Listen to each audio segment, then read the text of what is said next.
Respiration in plant. जिस तरह से एनिमल्स में रेस्पिरेटरी पिगमेंट होते हैं, है ना, हमारी बॉडी में रेस्पिरेटरी पिगमेंट है। कौन सा है रेस्पिरेटरी पिगमेंट? हीमोग्लोबिन है। एंड प्लांट के केस में प्लांट के बॉडी में कोई रेस्पिरेटरी पिगमेंट नहीं। तो जब प्लांट के बॉडी में कोई रेस्पिरेटरी पिगमेंट नहीं है तो वहां पे ऑक्सीजन, कार्बन डाइऑक्साइड, इस सब की मूवमेंट कैसे? वहां पे मूवमेंट जो होती है एक जगह से दूसरी जगह, वो होती है by the process of diffusion. Carry out तो होता नहीं है वहां पे, क्योंकि कैरी आउट करने के लिए कोई पिगमेंट नहीं है। तो वहां पे मूवमेंट जो होगी वो अकॉर्डिंग टू इट्स नीड होगी। जहां पे ऑक्सीजन की जरूरत है वो डिफ्यूजन के प्रोसेस से उधर मूव करे, जहां पे कार्बन डाइऑक्साइड की जरूरत है वो डिफ्यूजन के प्रोसेस से उधर मूव करे। इसके लिए प्लांट के, अगर तुम लीफ का क्रॉस सेक्शन याद करो, देखो लीफ जो होता है, जैसे लीफ है तो लीफ का सबसे ऊपर वाला जो पार्ट है इसको हम लोग बोलते हैं, इसके जस्ट नीचे की लेयर होती है एपिडर्मिस। ये हो गया, इसको हम लोग बोलते हैं अपर एपिडर्मिस।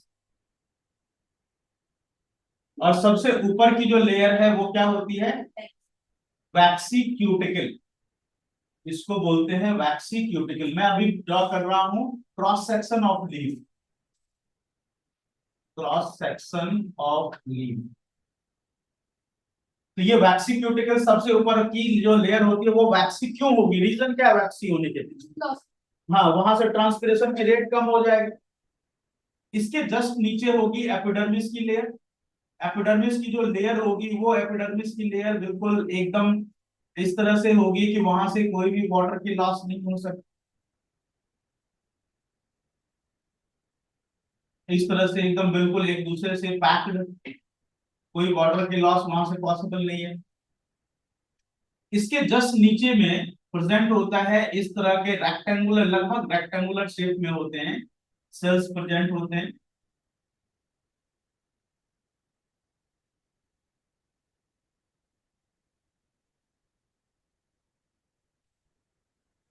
और इसमें जैसे ये न्यूक्लियस हुआ तो बहुत ही हाई अमाउंट में क्लोरोफिल पिगमेंट यहाँ पे प्रेजेंट होंगे। क्लोरोप्लास्ट जब प्रेजेंट होंगे बहुत ही हाई अमाउंट में यहाँ पे प्रेजेंट होंगे, क्योंकि जस्ट ये एपिडर्मिस के नीचे है, सनलाइट की मैक्सिमम अवेलेबिलिटी यहीं पे हो, इसलिए यहाँ पे क्लोरोप्लास्ट की प्रेजेंस काफी हाई हो। ये जो डॉट डॉट स्ट्रक्चर दिख रहा है वो क्लोरोप्लास्ट का ही को ही शो किया है, क्लोरोप्लास्ट। इसके जस्ट नीचे में इस तरह के शेल्स होते हैं जो कि कोई इरेगुलर शेप्ड है, कोई पॉलीगोनल है, कोई ओवल है, इस तरह के सेल्स हैं।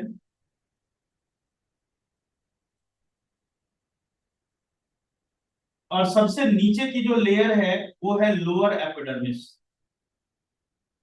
और लोअर एपिडर्मिस में प्रेजेंट होता है एस्टोमाटा।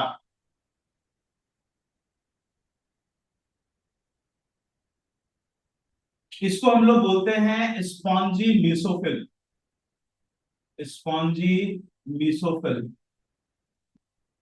यहाँ पे भी क्लोरोफिल पिगमेंट प्रेजेंट होंगे, बट क्लोरोफिल पिगमेंट का नंबर, जैसे जैसे हम ऊपर से नीचे आते जाएंगे क्लोरोफिल पिगमेंट का नंबर, मतलब क्लोरोप्लास्ट का नंबर कम होता जाएगा, क्योंकि नीचे जो है सन की लाइट उतनी ज्यादा पहुंचेगी नहीं, तो वो कम होता चला जाएगा। इसके बीच में अगर आप देखो तो एयर स्पेस बहुत ही ज्यादा है। इतनी ज्यादा एयर स्पेस यहाँ पे क्यों है? क्या रीजन, क्या इतनी ज्यादा एयर स्पेस? हाँ, यहाँ पे जितना एयर स्पेस होगा उतना एयर फील्ड होंगे, यहाँ पे एयर फील्ड होंगे तो गैसियस एक्सचेंज वहां पे उतनी आसानी से हो जाएगी। This air space ensures every cell to be in contact directly with air. This ensures every cell of plant directly in contact with air। तो यहां से क्या होगा, gaseous exchange will be easy.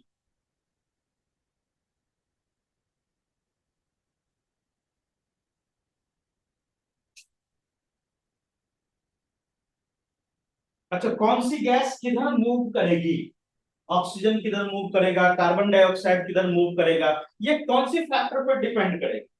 यहीं पे अगर पूछे आपसे कि ऑक्सीजन किधर जाएगा, कार्बन डाइऑक्साइड किधर जाएगा, that completely depends on the need of the plant. इस सेल को, अगर इस सेल को ऑक्सीजन चाहिए तो ऑक्सीजन उधर मूव कर गया, इस सेल को कार्बन डाइऑक्साइड चाहिए तो कार्बन इधर मूव कर गया। मतलब डायरेक्शन ऑफ डिफ्यूजन जो होगी, that depends on the need of the plant, और एक और फैक्टर पर डिपेंड करता है, and that is according to the environmental condition. बाहर में क्या जाता है उस पर डिपेंड करे। ठीक है, तो ये दो फैक्टर्स पर डिपेंड करता है।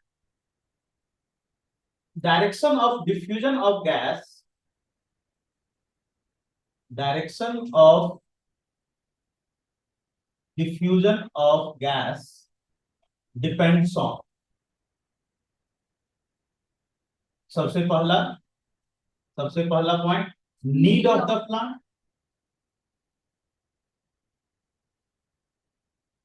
Second point, environmental condition.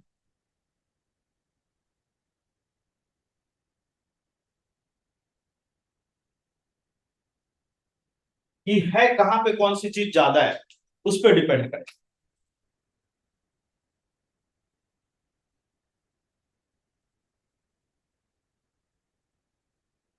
तो इसके अंदर गैस एंटर कर पाए, बाहर आ पाए, इसके इसको कंट्रोल कौन करता है, इसको कंट्रोल करता है स्टोमेटा। तो ये स्टोमेटा कैसे वर्क करता है, अब हम लोग इसके बारे में देखेंगे कि स्टोमेटा की वर्किंग कैसे, वर्किंग ऑफ स्टोमेटा। ये वाला है लोअर एपिडर्मिस, लोअर एपिडर्मिस, और ये जो स्ट्रक्चर देख रहे हो गार्ड सेल वाला, इसको हम लोग बोलते हैं स्टोमेटा। अब इसी का रोल पढ़ेंगे हम लोग, रोल ऑफ स्टोमेटा।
स्टोमेटा का डायग्राम बना लिया सबने।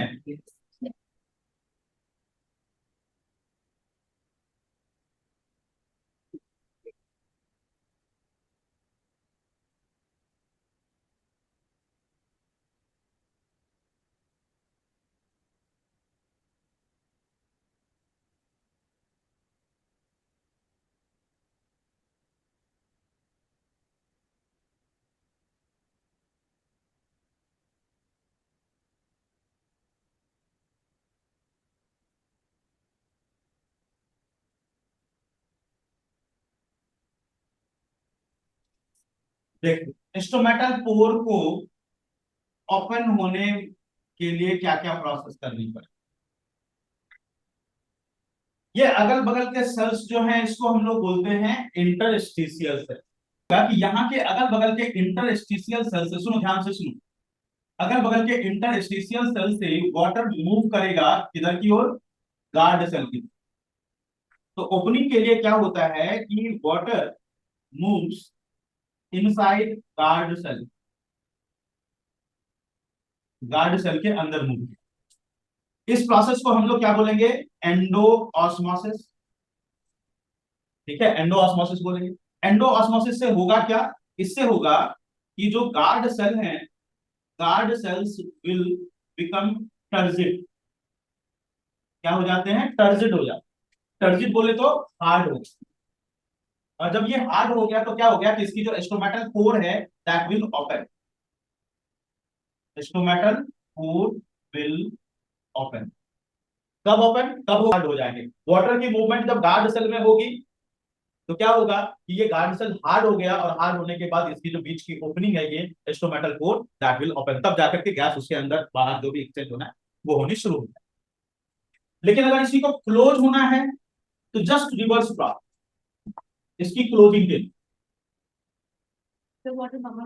तो अब यहां से वाटर जो है वो बाहर की ओर मूव करने लगे, और वाटर जब बाहर मूव करने लगेगी तो इस प्रोसेस का क्या नाम है, एक्सोऑस्मोसिस। मतलब इसके कारण होगा क्या, सेल जो है that will become flaccid. Flaccid का मतलब सॉफ्ट हो जाता है। Water moves out of, water moves out of guard cell, और उसके कारण हो रहा है सेल विल बिकम फ्लैसिड, मतलब सॉफ्ट हो गया। और सॉफ्ट हो गया तो उससे क्या होगा, stomatal pore will close, stomatal pore will close. हम बात कर रहे थे कि प्लांट में अपना कोई रेस्पिरेटरी पिगमेंट नहीं, जब प्लांट में अपना कोई रेस्पिरेटरी पिगमेंट नहीं है तो उसकी बॉडी में ऑक्सीजन की या कार्बन डाइऑक्साइड की कैरिंग बहुत ज्यादा दूर तक नहीं होती। वो जो मूवमेंट होगी वो होगी by the process of diffusion. Okay, और डिफ्यूजन के लिए वहां पे क्या क्या एडेप्टेशन होनी चाहिए वो हमने देखा कि सेल्स के बीच में बहुत ज्यादा गैप थे, स्टोमेटल पोर था। लेकिन हर जगह तो स्टोमेटा होता नहीं, नहीं होता ना हर जगह स्टोमेटा। स्टोमेटा लीफ में तो होता है, बाकी जगहों पे तो नहीं होता। सॉफ्ट स्टेम्स में भी होते हैं, सॉफ्ट स्टेम, हार्ड स्टेम में नहीं। तो बाकी सब जगहों पे ऑक्सीजन कैसे पहुंचे, तो होता क्या है कि बाकी सब जगहों के लिए जैसे रूट है, तो रूट में प्रेजेंट होते हैं छोटे छोटे रूट हेयर्स, और रूट हेयर्स जो है वो सॉइल के कांटेक्ट में होते हैं। तो सॉइल के कांटेक्ट में जहां पे हैं वहीं से वो ऑक्सीजन ले लेंगे और कार्बन डाइऑक्साइड को रिलीज कर, मतलब गैसेस एक्सचेंज रूट की अगर बात करें तो रूट हेयर्स के थ्रू हो रही है। ठीक है, इसलिए सॉइल में ऐसे कभी नहीं होना चाहिए प्लांट में आप बहुत ज्यादा खुश होकर के बहुत पानी दे दिए एक बार, या आपने 4-5 दिन का पानी एक साथ डाल दिया, तो वैसा नहीं करना है। क्यों नहीं करना है, इसीलिए क्योंकि पानी लॉक्ड हो जाएगा, और लॉक्ड हो जाएगा तो जो सॉइल में ऑक्सीजन है वो बाहर निकल गया, निकल गया ना, बबल्स के फॉर्म में तो बाहर निकल जाएगा। आपने लॉक कर दिया उसको। रूट को अपना ऑक्सीजन खुद चाहिए होता है सॉइल से, इसलिए हम मिट्टी को बीच बीच में हल्की करते रहते हैं ना। इसके पीछे रीजन क्या है, इसके पीछे रीजन है कि वहां पे जो हल्की करेंगे तो उसके बीच में एयर एंटर कर पाए, क्योंकि रूट को अपना ऑक्सीजन खुद लेना होता है, लीफ नहीं पहुंचाएगा उसको, स्टेम नहीं पहुंचाएगा उसको। तो उसके लिए सॉइल के बीच में गैप होना जरूरी है। पानी आपने ढेर सारा डाल दिया, तो डाल दिया तो क्या होगा, ऑक्सीजन वहां पे है नहीं, अब उसको एनारोबिक रेस्पिरेशन करना पड़ेगा। और एनारोबिक रेस्पिरेशन जब होगा प्लांट में तो वहां पे इथेनॉल बनेगा, और इथेनॉल प्लांट के लिए डेंजरस है, मर जाएगा प्लांट का रूट खत्म, क्योंकि इथेनॉल तो डिपॉजिट हो जाएगा वहां पे ना, तो प्लांट मर जाएगा। हमारी बॉडी में तो इथेनॉल को चलो डिटॉक्सिफाई करने का तरीका है, लीवर कर लेता है उसको, अब वो भी इतने अमाउंट में नहीं कर पाता है। अगर कोई पर्सन बहुत ज्यादा कंटिन्यूअसली अल्कोहल कंज्यूम कर रहा है तो ऐसी कंडीशन में क्या होगा कि लीवर खराब होगा, क्योंकि लीवर डिटॉक्सिफाई तो करेगा लेकिन इतना ज्यादा नहीं कर सकता।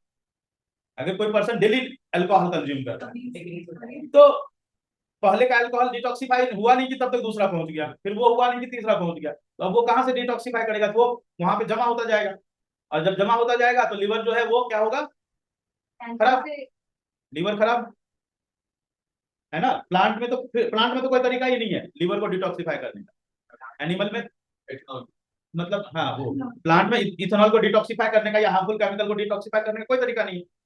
एनिमल में तो है भी, तो वहां पे जो है ऐसा कभी नहीं करते, बहुत ज्यादा पानी, जितना अमाउंट रिक्वायर्ड हो उतना ही पानी देना है। हो गया प्लांट के रूट के बारे में। तो रूट का रेस्पिरेशन कैसे होता है, बाय रूट हेयर्स। अगर हम प्लांट के स्टेम की बात करें, लीफ में तो समझ में आ गया स्टोमेटा के थ्रू होगा, और अगर हम स्टेम की बात करें प्लांट में तो स्टेम में भी छोटे छोटे से होल्स प्रेजेंट होते हैं, जिस होल्स को हम लोग बोलते हैं लेंटिसेल। इसको लेंटिसेल बोला जाता है।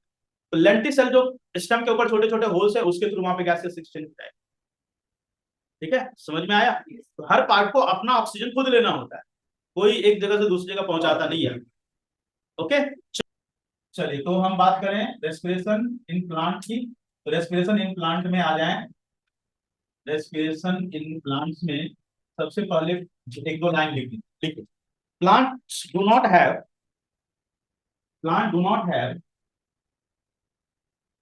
respiratory pigment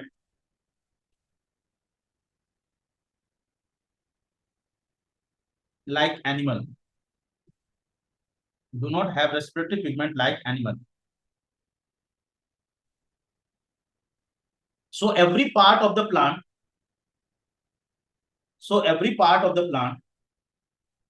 will have to take their own oxygen. Will have to take their own oxygen from its environment. From its environment.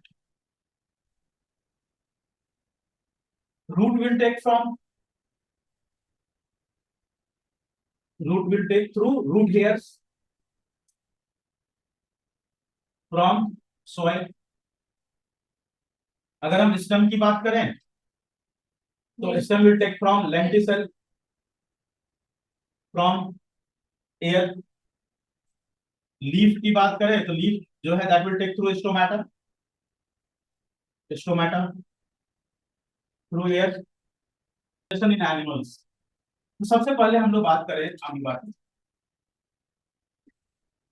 अगर हम अमीबा की बात करते हैं तो अमीबा में क्या होता है कि इसको जितना भी ऑक्सीजन चाहिए वो इसके डायरेक्ट, क्योंकि अमीबा का सेल देखो ये पूरा का पूरा एटमॉस्फेयर के कांटेक्ट में है। जितना भी ऑक्सीजन इसको जहां से भी चाहिए वो डायरेक्टली इसके सेल मेम्ब्रेन से एंटर करता है ना। जिस सेल मेम्ब्रेन को हम लोग स्यूडोपोडिया भी बोलते हैं, थोड़ा पीछे कर लो, सेल मेम्ब्रेन को हम लोग क्या बोलते हैं, स्यूडोपोडिया भी बोलते हैं। तो स्यूडोपोडिया से डायरेक्ट एंटर कर जाएगा और जो भी कार्बन डाइऑक्साइड यहाँ से बाहर निकलनी होती है वो डायरेक्टली इसके स्यूडोपोडिया से बाहर भी निकल जाता है, जो भी चीज बाहर निकलनी होती है।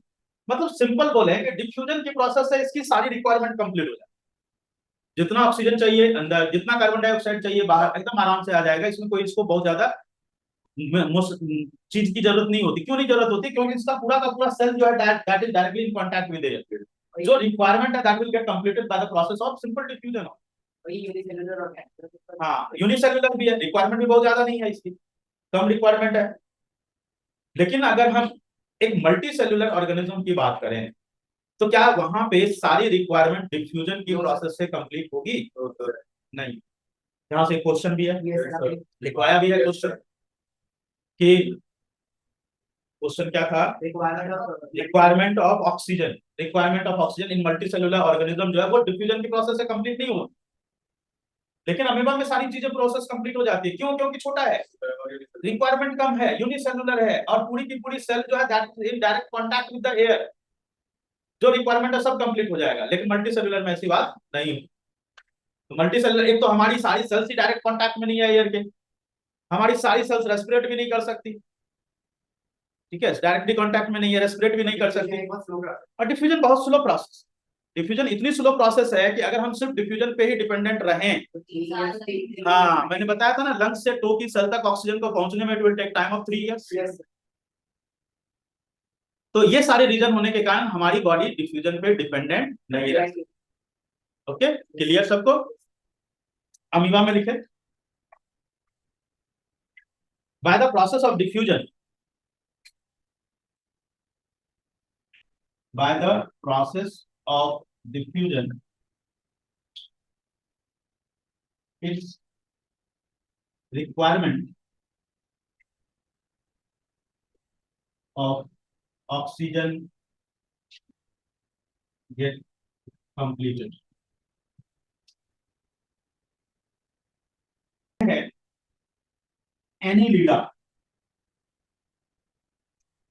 जिसके एग्जाम्पल हैं अर्थवर्म, लीच, इस तरह का। इसको हम लोग बोलते हैं एनीलिडा। अब इसकी, जैसे ये एनीलिडा है, अर्थवर्म तो देखा ही होगा आप लोगों ने। उसकी बॉडी पे इस तरह के रिंग्स होते हैं, देखा आपने? इसकी बॉडी का कलर क्या होता है? रेडिश ब्राउन होता है ना। तो इसमें रेडिश ब्राउन कलर होता क्यों है? इसका रीजन इसका ये है कि इसकी स्किन के जस्ट नीचे ब्लड के वेसल्स।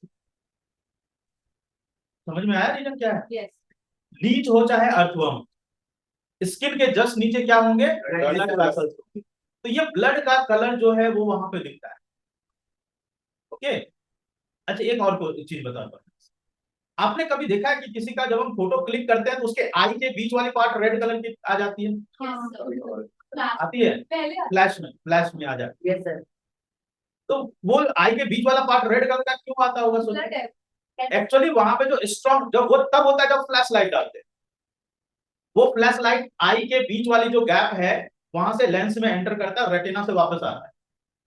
तो वो जो रेडिश कलर है appearance, that is of retina. Retina पे ब्लड वेसल बहुत ज्यादा होते हैं, तो वो वहां से रिफ्लेक्ट बैक होकर रेडिश अपीयरेंस वहां पे। ठीक है, समझ में आया? तो यहाँ पे जो है रेडिश क्यों कलर है, इसके स्किन का कलर रेड क्यों है? हाँ, blood vessel is present just below the skin, just below the skin. तो इसका रेस्पिरेशन का प्रोसेस भी स्किन से ही हो जाता है, क्योंकि ब्लड वेसल वहीं पे प्रेजेंट है स्किन के नीचे। तो respiration takes place through skin.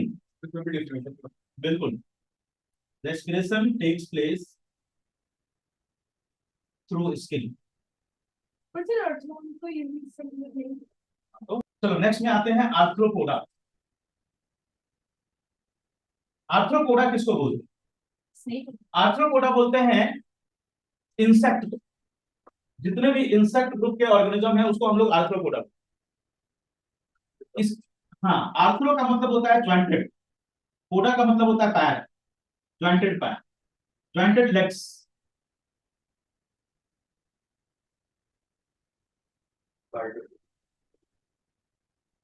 Spider हो, एंट हो, हनी बी हो, क्राउन हो, उस तरह के सारे ऑर्गेनिज्म जिसके की पैर में इस तरह के स्ट्रक्चर दिखेंगे।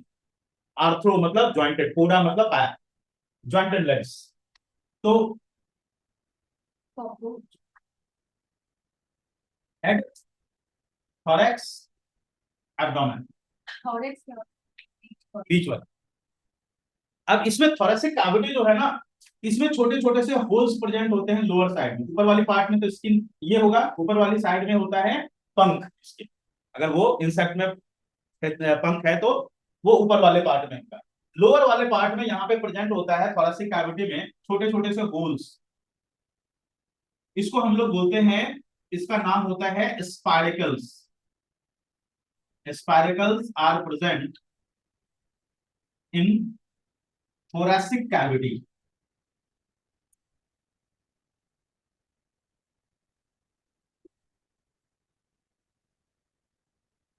और ये thoracic cavity स्पाइरेकल्स जो हैं, spiracles join together, spiracles join together to form trachea. Spiracles जो है वो आपस में ज्वाइन करके कितने सारे होल्स जो हैं आपस में अंदर ज्वाइन करके ट्रैकिया बनाते हैं। और ये जो ट्रैकिया है, trachea opens into a blood filled cavity.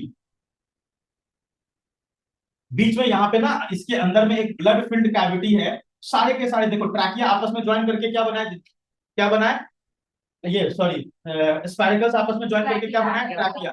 जैसे यहाँ का स्पाइरिकल, इधर का स्पाइरिकल, इधर का स्पाइरिकल, ये सब आपस में ज्वाइन करके इधर इधर ज्वाइन किया, इधर ज्वाइन किया, ये सब बना दिया ट्रैकिया। और ट्रैकिया बीच में एक ब्लड फिल्ड कैविटी, ये यहाँ पे जाके ओपन, ये है स्पाइरिकल्स। और ये हो गया ट्रैकिया, और ये हो गया blood filled cavity. Blood filled cavity जिसको कि बोला जाता है हीमो सील। हीमो मतलब हीमो ब्लड से रिलेटेड हो गया, हीम। सील का मतलब होता है COEL, सील का मतलब होता है cavity, blood filled cavity, haemocoel. वहां पे जाकर के ओपन हुआ, तो यहाँ से एयर गया, सारा एयर स्पाइरकल से ट्रैकिया में, ट्रैकिया से यहाँ पे जाके गैसेस एक्सचेंज हुआ, ब्लड है चूंकि यहाँ पे, और फिर यहाँ से बाहर निकल गया। तो हम लोग फिश, फिश के केस में, फिश के केस में जो रेस्पिरेशन होता है दैट इज बाय गिल्स।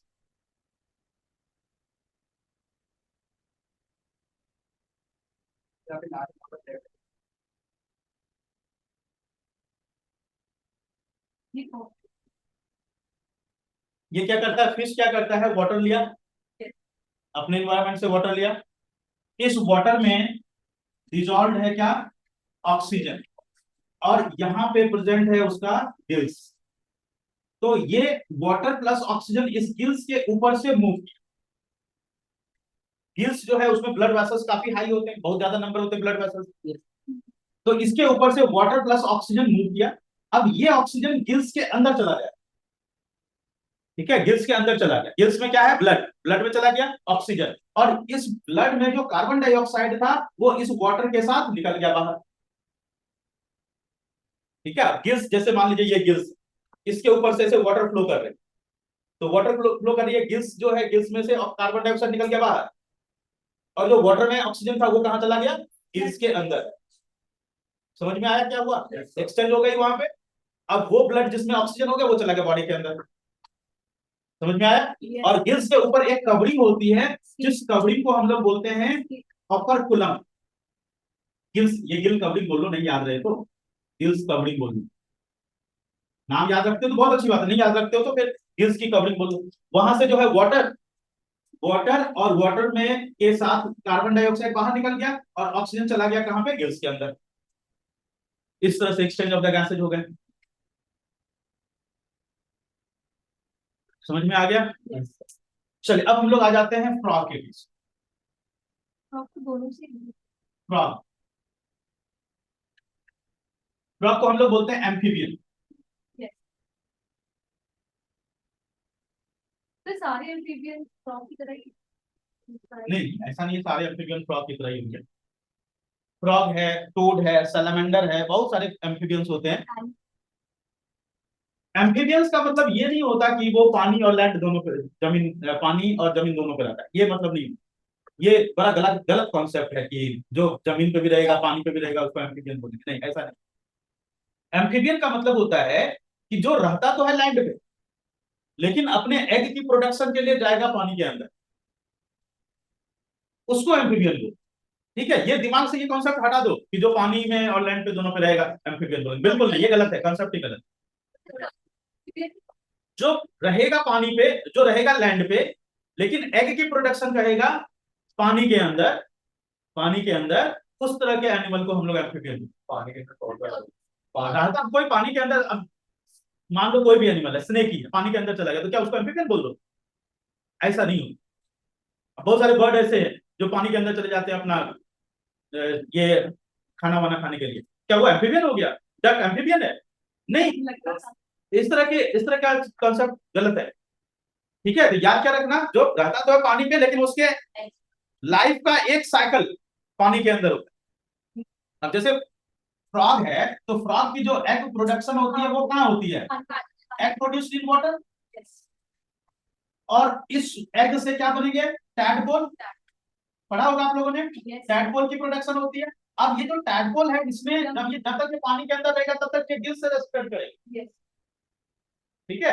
लेकिन यही टैडपोल जब बड़ा होकर के फ्रॉग बना लिया, फ्रॉग बन गया, मतलब फ्रॉग बन गया, तो अब जो है ये फ्रॉग जो है ये लंग्स से रेस्पिरेट करेगा, तब जब लैंड पे जब जमीन पे होगा, व्हेन ऑन लैंड, जब जब हाइबरनेशन में है। हाइबरनेशन समझते हो? Yes sir. अभी आपको फ्रॉग नहीं दिख रहा होगा, अभी फ्रॉग नहीं दिखेगा, वो मिट्टी के बहुत अंदर होगा, इतनी गर्मी को बर्दाश्त नहीं कर सकता, कोल्ड ब्लडेड एनिमल है। कोल्ड ब्लडेड एनिमल का बॉडी टेम्परेचर इन्वायरमेंटल टेम्परेचर के अकॉर्डिंग चेंज होता रहता है, क्योंकि उसकी बॉडी में टेम्परेचर को मेंटेन करने की कैपेबिलिटी नहीं है। तो उस तरह के ऑर्गेनिज्म को कोल्ड ब्लडेड बोलते हैं, जिसके बॉडी का टेम्परेचर इन्वायरमेंटल टेम्परेचर के अकॉर्डिंग चेंज होता रहता है। तो अभी इतना गर्मी कहां से बर्दाश्त करेगा, वो तो वो पानी के, वो जमीन के बहुत अंदर रहेगा, 1-2 मीटर अंदर चला जाए, और एकदम इनएक्टिव फॉर्म में रहता है। अब जब वो सॉइल के इतना अंदर है तो क्या वो लंग से ब्रीथ कर सकता है? नहीं कर सकता, तो अभी कहाँ से ब्रीथ कर रहा होगा during hibernation? Skin gills. Gills कहाँ से? गिल्स से तो पानी में रेस्पिरेट करेगा ना, तो ड्यूरिंग हाइबरनेशन वो स्किन के थ्रू ब्रीथ कर रहा होगा डिफ्यूजन के तौर पे, क्योंकि रिक्वायरमेंट कम है ना, उसकी बॉडी एक्टिविटी तो है नहीं, सिर्फ उसको जिंदा रहने के लिए चाहिए, तो जिंदा रहने के लिए उतना ऑक्सीजन जो है उसको हाइबरनेशन के थ्रू स्किन से मिल जाता है। पानी में जाता है तो इसका मतलब ये नहीं है पानी में जाता है तो गिल्स गिल्स के थ्रू रेस्पिरेट कर रहा है, नहीं, चुप हो जाओ। गिल्स के थ्रू रेस्पिरेट होता है सिर्फ वो जब टैडपोल होता है तब, जैसे जैसे वो बड़ा होता जाता है उसकी गिल्स खत्म हो जाती है, गिल्स कन्वर्ट हो जाती है into lungs.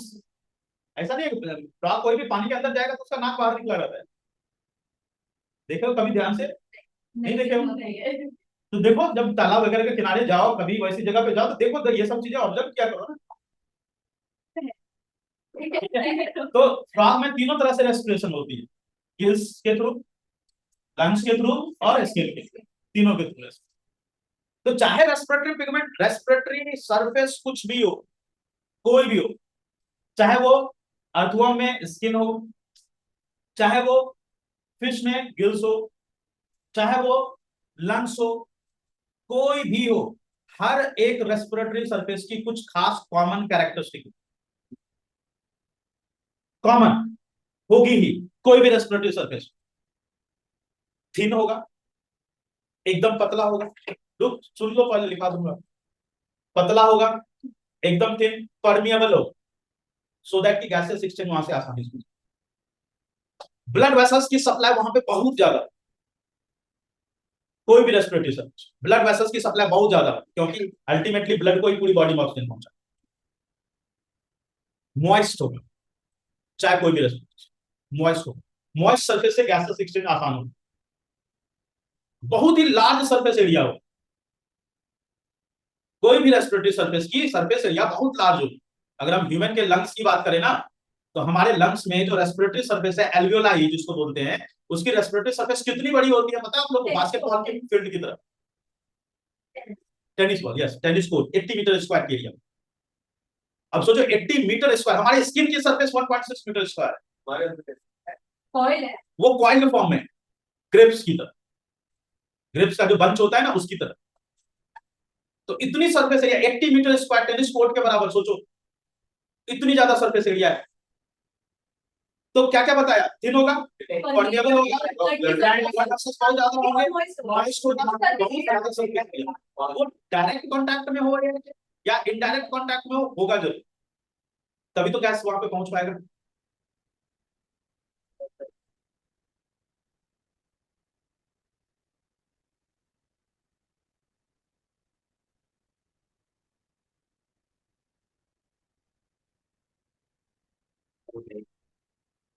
It should be thin and thin, moist and highly permeable. It should be thin, moist and highly permeable. It should have large surface area.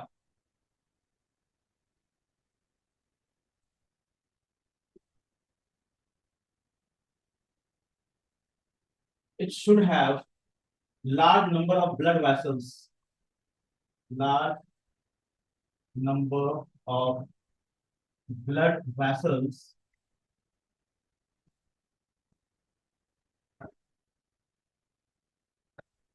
It will be in direct or indirect contact with air.